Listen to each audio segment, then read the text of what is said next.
Are you aware of the ministry house here behind the events center? It is where we house a number of ministries that we have here in the parish. We've got St. Vincent de Paul. It's their offices where they work to call those who are in need, our food pantry, where we reach out to help those. Rejoice Counseling is here, where we help out and counsel people here in our parish and all who need some help. The Guardian Angel Closet, where we have clothes. And then we have a conference room that's used for all sorts of things. Small groups meet there. We have a Bible study group that meets there.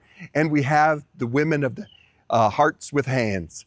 And it's just such a beautiful ministry where they make things to give out to other people. Over the next few weeks, we'll highlight the different ministries and groups that meet here in the ministry house.